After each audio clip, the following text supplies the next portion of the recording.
Right, ke mphulaphula Vukana FM mizuzu kaloku ke masiyenze phi 19 minutes kubethe intsimbi ka-8 o'clock tshilo ke ndathi ke siya kwezenzekayo kwisithile sakutshonyane ngolusuku lwanamhlanje kanti ke silive kwikhasi lethu likafacebook uvukani community radio kulapho ke kusibamba khona sijoyinwa ke ngakumbi ke ngohloniphekileyo nebekekileyo ke yena ke uminister Mzwanele Nyonso usuka phaa ke kwelasebe Land Reform and Rural Development. Minister Tata ukubuya ndiva bendawucela nje un-unmutele ikhamera yakho sifuna ukukubona nanjengoko ke silive kwikhasi lethu likafacebook. Nkosi kakhulu Tata, siyabulela. Masikunike elithuba Minister uzibulisele kumphulaphuli weVukani FM sibulele ngexesha othe wabe ke usiphalo kwalapha ke enkqubeni. Ubulisa mna msasazi ndibulisa nakubaphulaphuli beVukani FM. Nkosi kakhulu Minister. Ndiyaqonda ke nisendleleni nimanqada nilungiselela ke ngakumbi ukunyathela kumasipala ngoba yethemba local municipality nalapho ke kulindeleke into yokuba ke nibe ke nizawuqhuba ke engagement section kulo mcimbi ke wamafama. Kodwa ke ndiyafuna ke Minister kumphulaphuli omameleyo nje ekhaya just ke ukusikrobisela into yokubana ke mhlawumbi ke ingaba ke ithini purpose yokuba namhlanje nibe ninyathela kula masipala wasenqoba yethemba. Okokuqala msasazi besendibulisile sisendleleni unyanisile ebheka enqoba yethemba. Injongo msasazi kukuyojonga kukulandelela uphuhliso olwalenziwe isebe ngexesha lithenga iifama eziyi-25 lizithengela amafama for ukwenza i-biofuel ezafama ke zibizwa ngoba zii-sugar based farms. So silandelela loo nto ukuyojonga into yokuba umsebenzi kwenzeka ntoni kumaqondawoni, ezafama zenzani ngokuba isebe lachitha imali ngezafama. Uba kukho ingxaki yintoni enokwenziwa uvuselela ezafama ukwenzela ifama xa unikiwe umhlaba, xa unikiwe uyenze le nto ibuyinikelwa yona kwenzela uba uze ube lulutho esizweni. Siya kuloo nto ke msasazi uyotshekisha into yoba ziyasebenza nezi farms. Uba zisebenzi ziphi ingxaki, yintoni esinoyenza ngokusebenzisana nawo la mafama kunye noluntu nabantu balaa ndawo ukwenzela uba ziphinde ziqhube ziyenze injongo yayo. Yiloo nto lesiya kuyo msasazi.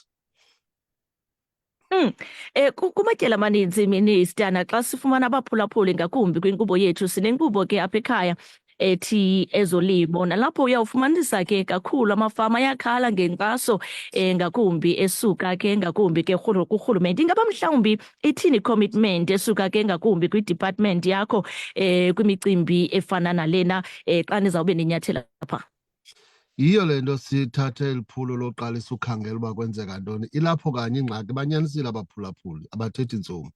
Injongo zethu yinto yokuba abantu maxa benikwe umhlaba banikwe inkxaso, kuba uba ngaba sibaniki abantu abamnyama inkxaso xa sibanike iifama ithetha ukuthi sithi aba bafuna upusha le narrative ithi abantu abamnyama abakwazi ufamisha. Ayikho loo nto. Abantu abamnyama bayakwazi ufamisha kodwa abanayo inkxaso yoba mabakwazi ukwenza i-farming. So injongo zethu ke silisebe njengoba singenile nje kule department, uba sikunika umhlaba kumele sikunike inkxaso, sikunike imali yosebenza, sikunike ii-tools zowusebenza. Ufeyile wena unento zowusebenza umhlaba.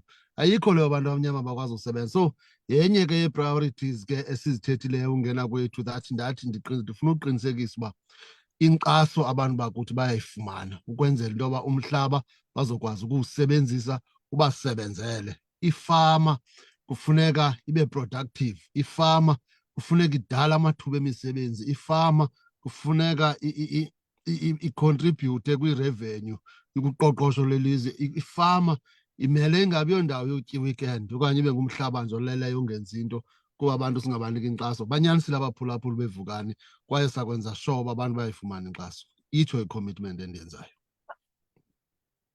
Wow, right. Phulaphuli wena kusandula ke ukujija eloqhosha. Khumbule kaloku ke nditshilo ndathi ke Ndincokola ke naye ke ngakumbi ke uhloniphekileyo nobekekileyo ke uMinister Mzwanele Nyonso sikaphanga ke kwi-Land Reform and Rural Development nalapho ke sijonge ke kwi-engagement session abazawuba nayo ke epha ke kula masipala waseNqoba Yethemba. Mhlawumbi ke kumphulaphula omamele ekhaya uyazibuza into yokuba ingaba ke kulindeleke ii-sessions ezikumila kunje Minister nizawuphinde niziqhube nakwabanye oomasipala kwalapha ephondweni?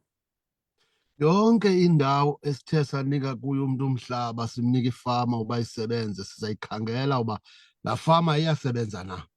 Sizayikhangela uba iyawenza nalo msebenzi wayenikelwa wona. Sizawuya kuzo zonke indawo sizenze ezi engagements. Okwesibini, sizawukhupha iifama siziallocate abantu ngokwendlela isebe eligqibe ngalo nomthetho walo ukuthi ifama mayinikwe 50% ye-allocation mayenziwe kulutsha, sorry, kubantu abangoomama.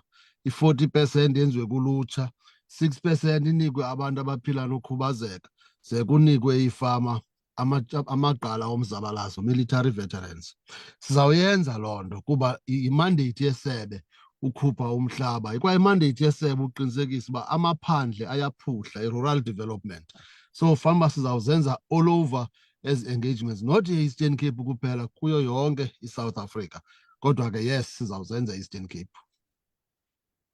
Nkosi kakhulu Minister. Kokugqibela nje nanjengoko ke nizawube ke ninyatheli Inqoba Yethemba ukhumbuza umphulaphuli ke kuba ke umasipala lo zidolophu ezimbini Kaladokhwe kwakunye ke neMiddelburg ingaba ke nawube ke nikwe iphi idolophu nokujonga into yokubana ke ingaba ke program le iyawube ke iqala ngabani ixesha? Iyawuba sizawuye siye Cradock kusendleleni eyakhona ngoku. In fact iprogram bekuthiwe iqala ngo8:30 ndime esithubeni nje ngenxa yento yoba kufuneke ndi-honorishe le interview. Kona sileqa khona ngoku. Ndiqinisekile abantu abaninzi sebefikile. Nkosi kakhulu mandikhulule ke Minister siyabulela tata ngexesha othe wabe ke usiphalona kwalapha ke enkqubeni.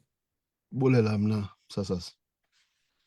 Nkosi kakhulu, right? Phulaphuli weVukani FM masimkhulule kuMinister kanti ke